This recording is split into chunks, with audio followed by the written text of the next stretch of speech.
जब वहां पे बाढ़ आई और पानी के लिए जब जगह नहीं था तो क्या हुआ आपका, बाढ़ ओवरफ्लो हो गया, ठीक है, इसलिए बाढ़ आ गई।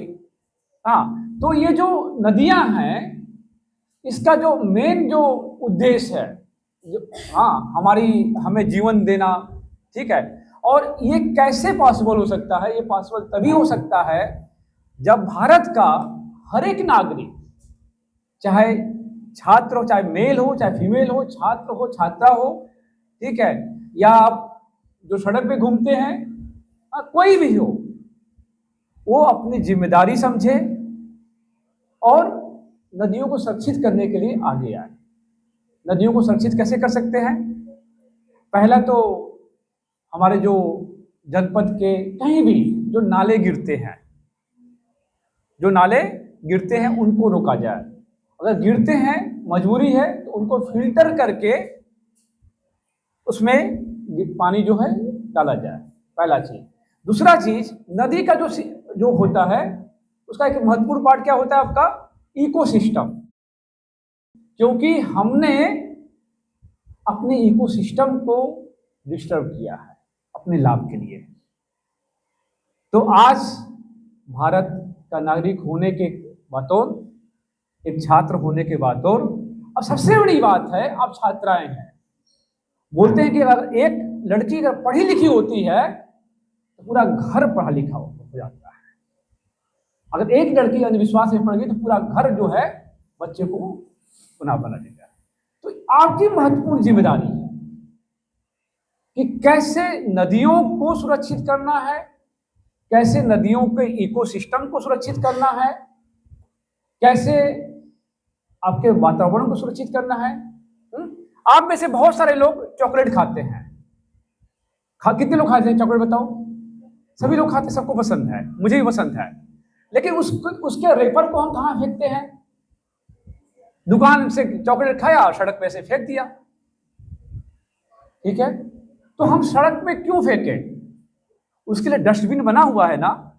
अगर डस्टबिन नहीं बना हुआ है तो आप अपने से शुरुआत करो कि आप अपने आसपास के एक दुकान को बोलोगे, आप वहां पे एक प्लास्टिक का बाल्टी दे दो वहां पे, अंकल आप बाल्टी नहीं रखेंगे तो आपके यहां से हम सामान नहीं खरीदेंगे। तो अभी हम खड़े होंगे और गंगा शपथ बोलेंगे, आपको दोहराना है। और उसके पहले सर भी आपको बोलेंगे और कुछ सर का भी लेक्चर होगा। तो हम सर को ब्रेक देते हैं, फिर गंगा शपथ हम करते हैं। सर बहुत बहुत धन्यवाद। आप विद्यालय की तरफ से आपका हार्दिक स्वागत अभिनंदन करते हैं। एक महत्वपूर्ण सा विषय है जिस पर सोचते सभी लोग हैं, कर कम लोग पाते हैं। केवल छोटी सी बात है, कौन ऐसा है इस संसार में जो अपने आप को सुंदर बनाने के लिए मेकअप नहीं करता है? सभी लोग अपना मेकअप करते हैं कि हम थोड़ा सुंदर हो जाए, हम थोड़ा सुंदर हो जाए। तो जिस जगह पर हम रहते हैं उस जगह को भी सुंदर बनाने के लिए मेकअप करना है उसका। और केवल यही प्रवृत्ति हम अपने में डाल लेंगे ना कि अपने के लिए तो हम बहुत करते हैं, अपनी जगह के लिए भी हम थोड़ा कुछ करें, तो निश्चित रूप से एक अंदर प्रवृत्ति जागृत होगी अपने वातावरण को सही रखने के लिए, अपने नदियों को सही रखने के लिए। अभी चर्चा हो रही थी कि आगे के कुछ समय जो है ना बहुत महत्वपूर्ण है। आगे का अगला यानी परसों का जो रविवार है वो किस लिए महत्वपूर्ण है, अभी बताया गया।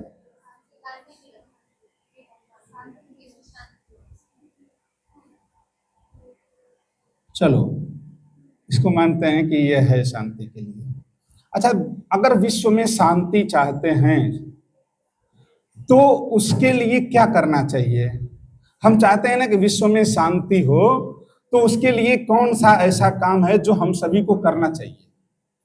एक एक करके कुछ बताओ, जिसके भी दिमाग में आता हो कि विश्व में शांति हो, इसके लिए कौन सा काम सबसे महत्वपूर्ण है, क्या करना चाहिए, क्या हो तो विश्व में शांति हो? कोई बताएगा? छोटी छोटी बातें हैं, सबके दिमाग में आएंगी। चलो बताओ, कोई बताए।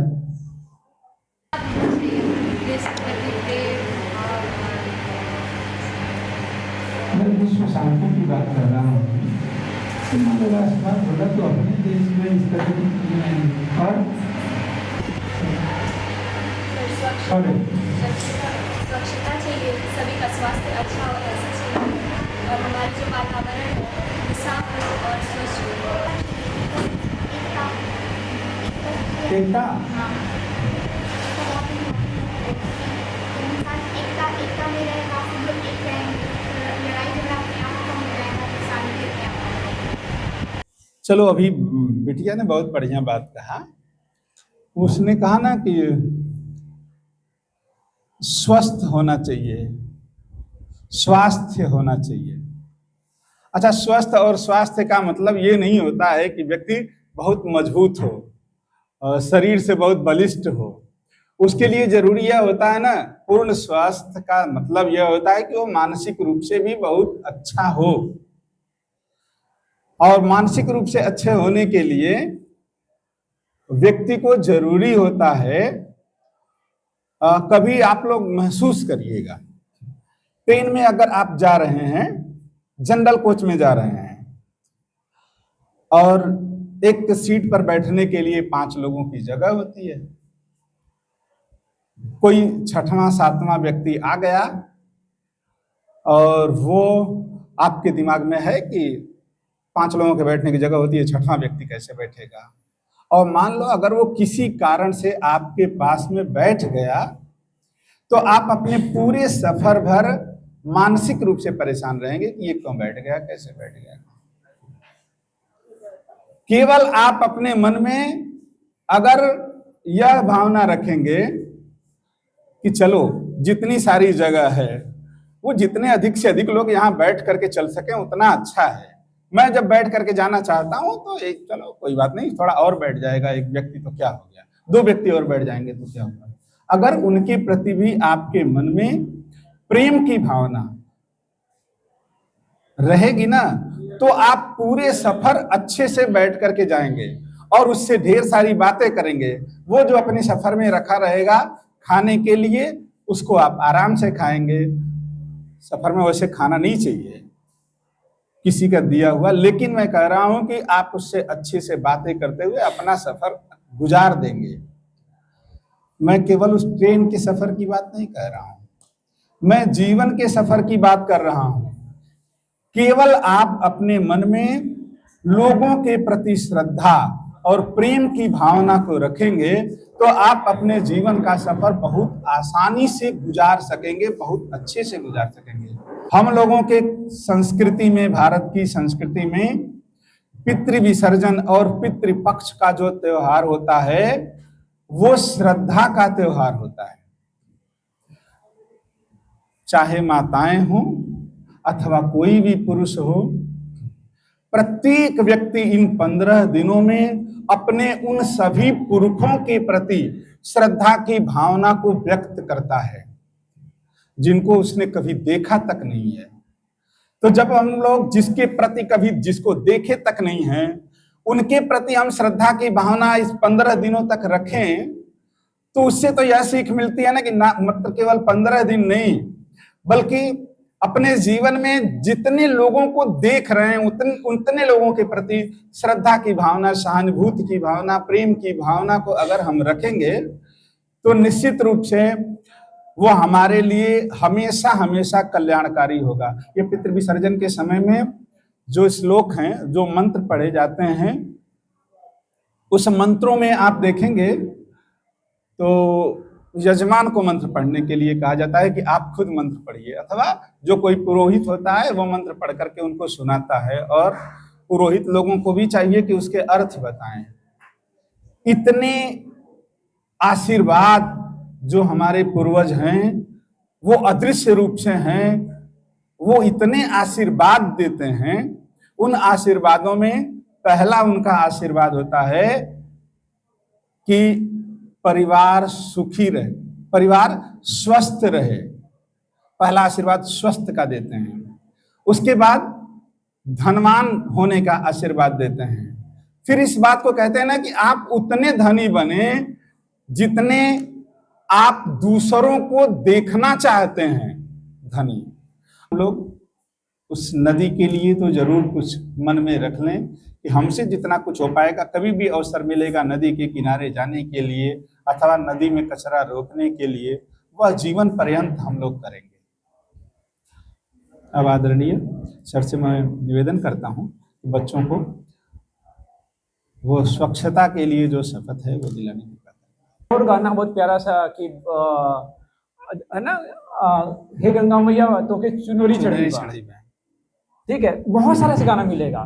तो आने वाले दिनों में मुझे अच्छा लगा, मैं 1 साल बाद यहाँ आ रहा हूँ और एक गीत कंपटीशन भी ऑर्गेनाइज करेंगे यहाँ पे स्वच्छता पे, जो हमारा जो रहेगा वो नदी और पर्यावरण के लिए रहेगा। तो हम पहले खड़े हो जाते हैं, अपना दाहिना हाथ ऊपर कर लीजिए सामने सभी लोग। हम भारत के नागरिक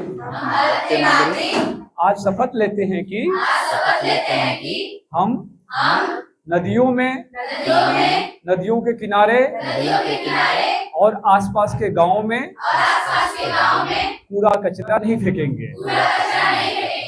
अगर कोई कूड़ा कचरा फेंकेगा तो उसको मना करेंगे, उसको जागरूक करेंगे और स्वयं भी जागरूक होंगे।